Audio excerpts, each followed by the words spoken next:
네, 그럼 우주의 계절이 바뀔 때 일어나는 개벽 현상으로는 무엇이 있나요? 제가 말씀드리는 것은 이제 이 달력의 변화와 관련된 말씀입니다. 이 천지의 이제 시공 질서가 이제 바뀌는 이 우주 일련의 사계절 변화가 있다라고 우리는 이제 이 말씀을 드렸지 않습니까? 그럼 사계절에 이런 이 변화가 있을 때 지구에는 어떤 현상이 있느냐 하면은 1년의 달력이 바뀝니다. 캘린더. 이것을 이제 지구 1년의 역수가 달라진다 이렇게 표현하는데 그때 역이라고 하는 것은 달력을 얘기하는 역자입니다. 이 조선말 그 유학자 가운데 김일부 대성사님께서 정역에서 이 선우천 사계절 역수의 비밀을 완전히 이제 풀어냈습니다. 이 겨울 개벽으로부터 봄 개벽, 여름 개벽, 가을 개벽 이렇게 봄, 여름, 가을, 겨울에 이런 개벽이 있는데 이 천지의 사계절에 따라서 이 각 계절의 캘린더가 달라진다. 이것은 처음 듣는 말씀일 거거든요. 그래서 이 달력에 대해서 조금 설명을 드리면 달력에는 이제 윤력과 정력이 있습니다. 윤력이라고 하는 것은 쉽게 말씀드리면 음력과 양력이 다릅니다. 지금 우리는 음력과 양력이 다르죠. 그렇죠. 그것을 윤력이라고 하고 정력이라는 것은 발을 정자거든요. 발을 정자를 붙여서 모든 변화가 정도 변화, 정음, 정량 변화를 하기 때문에 음력과 양력이 같습니다. 그러면 달력 하나를 가지고 100년, 1000년을 쓰는 거죠. 그래서 정력은 바로 이렇게 음력과 양력이 같은 달력 구조를 갖는 것을 얘기합니다. 그렇게 되면 우주 1년에서 봄, 여름 시간대는 윤력의 달력이 만들어집니다. 윤력이라는 것은 음력과 양력이 다르다는 거죠. 그 다음에 가을, 겨울에는 정력의 캘린더가 적용이 됩니다. 그래서 시간의 본래 원형은 정도수는 그 1년이 360일이지 않습니까? 그런데 선천에는 이 공간의 구조가 지축이 아까 말씀드린 것처럼 기울어져 있는 거예요. 기울어져 있기 때문에 여기에서 이제 윤도수가 덧붙어지는 겁니다. 그래서 우주 겨울철은 그 원력의 시간이라고 하는데 1년이 375도 운동을 합니다. 그리고 우주의 봄이 되면 366일 운동을 하게 되어 있죠. 그리고 여름에는 365와 4분의 1일. 지금 현재 저희는 우주 여름철의 극점에 살고 있기 때문에 이 캘린더가 365와 4분의 1일이라는 캘린더가 적용이 됩니다. 가을철이 되면은 이 대개벽의 물결을 타고 천지 1월이 이제 이 상극의 파도인 윤도수를 끊어내고 정도수 변화를 하지 않습니까? 그렇게 되면 그때는 그 윤도수에서 정도수로 넘어갈 때는 천체가 정립이 된다든지 그렇게 되면 이제 기울어진 지축이 이렇게 바로 서지 않습니까? 그렇게 해서 이 지금의 북극이 정방향에 놓이게 되죠. 그 다음에 지구의 공전궤도도 윤도수가 붙어있는 봄, 여름에는 타원궤도를 돌던 것이 정원궤도를 순환하는 그런 구조로 바뀌게 됩니다. 따라서 여기에서 이제 이 경천동지하는 이 대변혁이 이 지상에 일어나게 되는 것입니다. 그래서 우리가 마침내 이 자연 변화의 정도수인 우주의 가을로 들어가면 모든 변화가 정도 변화를 하기 때문에 정음 정량 변화를 하기 때문에 이 극한 극서라든지 이런 것이 사라지고 그 다음에 청화 명료한 그런 기후가 변화되고 달력도 양력과 음력이 같아지는 그런 달력을 사용하게 되는 것입니다. 네, 가을 개벽기에 일어나는 지축 정립이라든지 지구의 공전 궤도 변화는 상주간 시간에 김일부 대성사의 정력을 통해서 알아보았는데요. 어떤 내용이었는지 소개해 주시겠어요? 그래서 이제 공자님께서 주역을 위편삼절하셨다. 그래서 책을 그렇게 통투하신 연후에 개사전에다가 앞으로 올 카렌다에 대한 신비를 딱 압축해서 써놓으신 게 그거지 않습니까? 360 단기질, 장차 1년의 날수는 360일이 된다. to be continue 딱 이렇게. 근데 그 정역에 보면은 이렇게 써 있습니다. 자궁 퇴위하고 축궁 두강이라 해서 지금 앞서 말씀하셨던 것처럼 지금 좌우선이 정북방 남방인데 정북방에 있던 임금 역할을 하던 자궁이 퇴위 물러나고 그 옆에 있던 신하처럼 보좌하던 축궁이 두광 새로운 자리로 온다는 거니까 이게 지축이 딱 쓴다는 걸 말해주는 거거든요. 네. 이 밖에도 수많은 성자와 철인들이 앞으로 가을 천지가 열릴 때 일어나는 현상들을 많이 얘기했죠. 네, 그래서 상제님께서도 이제 세간에 내일을 아는 자가 있어 사람들이 모르는 앞세상 운수를 왕왕 그와 같이 말하는 수가 있다 하셔서 불교나 기독교 선천 성자들의 예언을 인정해 주셨는데 불교부터 한번 살펴보면은 월장경에 이렇게 써 있습니다. 그들은 이제 법이 이제 끝나는 말법 시대를 언급하는데 말법 시대에 들어서면 해와 별의 운행이 일정치 않아 온 땅은 모두 진동하고 전염병이 많아지고 허공에서는 나쁜 음성이 크게 들리며 공중엔 갖가지 두려운 불기운이 나타나고 해성과 요송이 곳곳에 떨어지리라 이렇게 언급했고요. 미륵 하생경도 열어보면 그때에는 기후가 고르고 사시가 조화되며 사람의 몸에는 여러 가지 병환이 없으며 욕심 성낸 어리석음이 없어지고 사나운 마음이 없으며 인심이 골라서 다 한 뜻과 같으리라 이렇게 하셨는데 그러니까 격변을 거치고 나면 완성된 그런 아주 이상사회가 열린다는 희망까지도 같이 언급을 한 거고요. 또 이제 기독교로 넘어가면 또 구체적으로 언급이 되어 있습니다. 특히 이제 요한계시록을 열어보면 또 내가 새 하늘과 새 땅을 열어보니 처음 하늘과 처음 땅이 없어졌고 바다도 다시 있지 않더라. 그러니까 우리가 익히 알고 있는 하늘 땅도 태위 물러나는구나.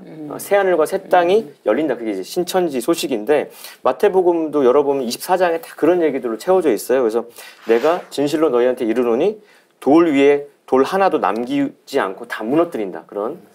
그리고 이때에는 큰 환난이 있겠습니다. 창세로부터 지금까지 이런 환난이 없었고 후에도 없으리라. 그러니까 전무후무한 대개벽을 얘기한 거고 그날 환난 후에는 즉시 해가 어두워지며 달이 빛을 내지 아니하며 별들이 하늘에서 떨어지며 하늘의 권능들이 흔들리리라 이렇게 언급이 되어 있는데 그래서 하늘의 별들이 떨어진다는 그 구절 때문에 20세기 말에는 뭐 딥 이펙트, 아마겟돈 해가지고 별 떨어지는 어떤 영화 그리고 별 떨어지는 유성을 막는 영화가 많았는데 헐리우드에 그게 다 지축이 쓰는 현상을 지구에서 바라볼 때는 별이 떨어지는 것처럼 보이는 거죠. 선천의 그 위대한 철인이나 영능력자들께서도 모두 이제 우주의 하추 교역기에 몰아닥치는 그런 가을 개벽의 그런 상황에 대해서 말씀을 하셨는데 저는 거기에 몇 가지만 정리를 해보겠습니다. 누수 몽고메리라고 하는 분인데 이분은 이제 언론인 출신으로 굉장히 지성인인데 천상에서 이렇게 계시를 받아서 미래 소식을 선언을 하시거든요.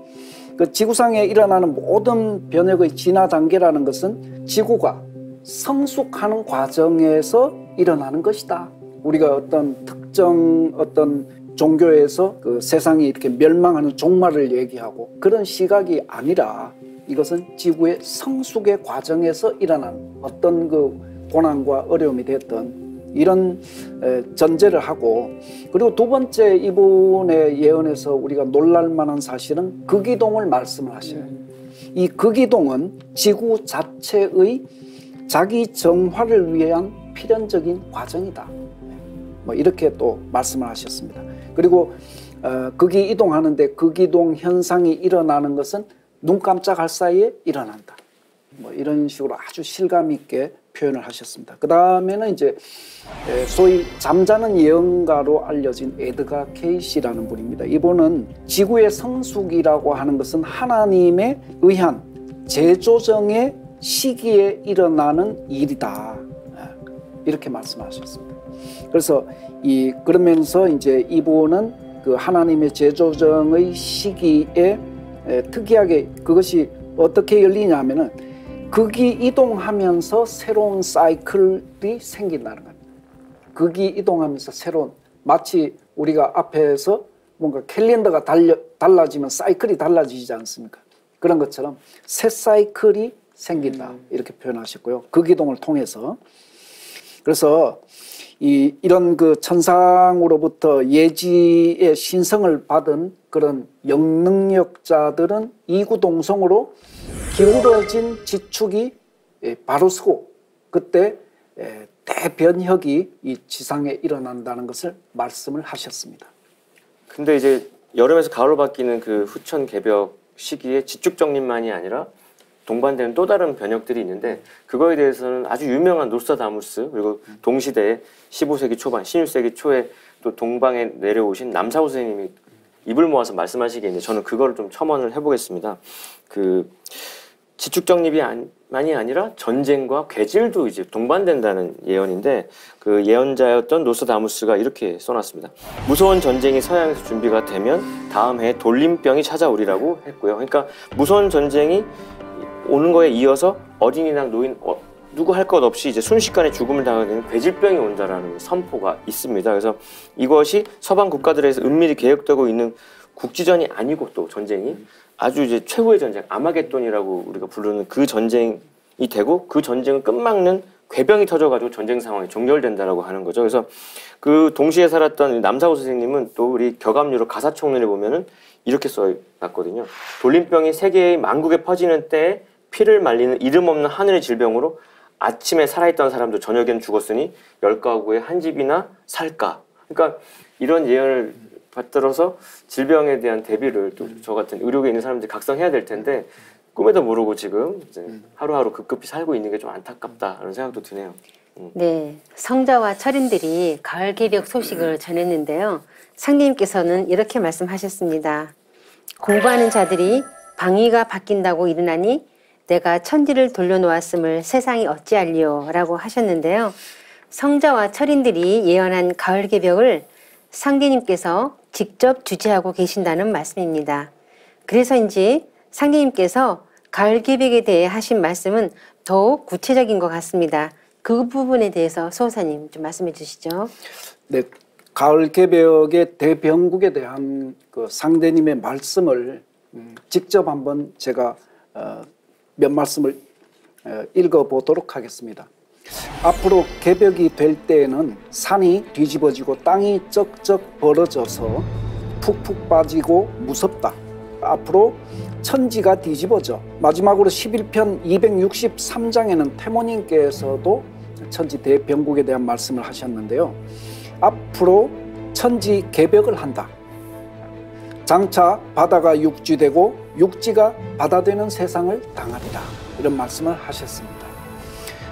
그리고 이어서 종도사님의 이런 말씀을 한번 또 제가 봉독을 해보겠습니다. 머지않아 인간 문명의 구조와 질서, 틀이 바뀐다. 앞으로 오는 대재난은 우주의 여름이 지나 가을로 들어서면서 오는 필연적, 섭리적인 재난이기 때문에 그 누구도 막을 수가 없다. 굉장히 선언적 말씀이거든요.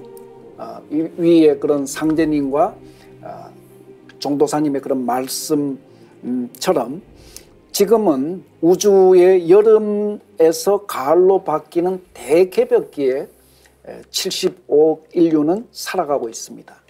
이때는 23.5도 기울어져 있는 지구의 자전축이 단시간에 아까 영능력자들의 말씀도 살펴보았는데 단시간에 이렇게 정립을 하고 더불어서 지구의 공정궤도 역시 타원형에서 정원형으로 바뀌게 됩니다.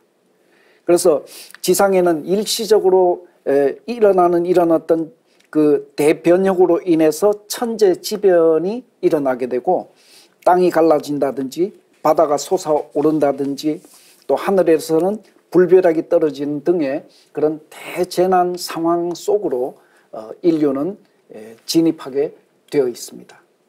네, 지금까지 우주 1년 중에서 여름에서 가을로 넘어가는 가을 개벽기에 지축이 바로 서는 지축 정립과 공존 궤도가 정원으로 바뀌는 대변화가 일어난다는 것을 알아보았는데요.